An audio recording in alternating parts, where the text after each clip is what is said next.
Perbedaan tumor jinak dan tumor ganas. Nah, berikut beberapa perbedaan utama antara tumor jinak dan tumor ganas. Yang pertama nih dari pertumbuhan dan penyebaran. Jadi, tumor jinak tumbuhnya itu lebih lambat dan umumnya tidak menyebar ke jaringan atau organ lain. Tumor ini biasanya memiliki batas yang jelas dengan jaringan di sekitarnya. Nah, kalau tumor ganas tumbuh cepat dan dapat menyebar ke jaringan dan organ lain melalui aliran darah atau limfatik. Nah, tumor yang ganas ini seringkali tidak memiliki batas yang jelas dengan jaringan di sekitarnya. Yang kedua nih dari dampak pada jaringan sekitar. Nah, kalau tumor jinak biasanya tidak merusak jaringan di sekitarnya, namun tumor yang besar dapat menekan jaringan dan organ di sekitar sehingga menyebabkan rasa sakit atau disfusi.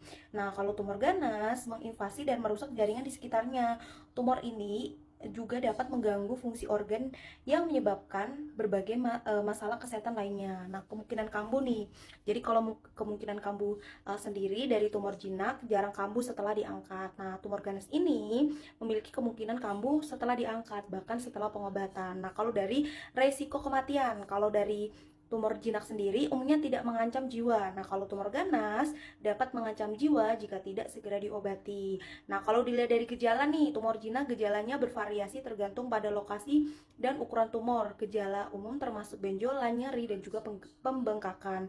Kalau tumor ganas, gejala bervariasi tergantung pada jenis kanker dan lokasi tumor. Gejala umum termasuk kelelahan, penurunan berat badan, dan perubahan kebiasaan buang air besar ataupun kecil.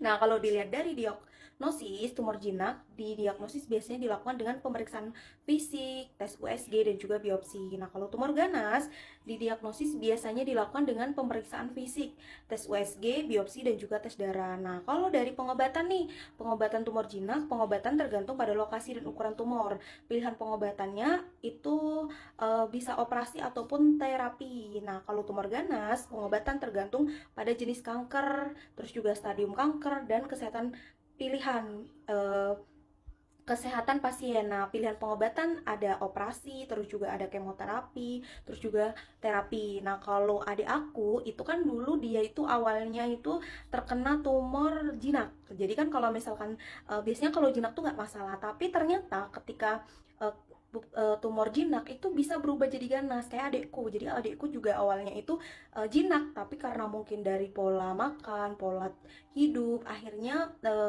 menjadi yang namanya tumor ganas dan harus dioperasi. Nah, karena memang adik aku ini nggak mau yang namanya operasi gitu, akhirnya kita pilih jalur alternatif lain. Setuju nggak sih buat teman-teman yang mungkin punya keluarga yang terkena tumor ataupun kanker? Biasanya tuh rata-rata takut yang namanya operasi gitu. Karena adik aku ini dari kita keluarga juga milih jalur alternatif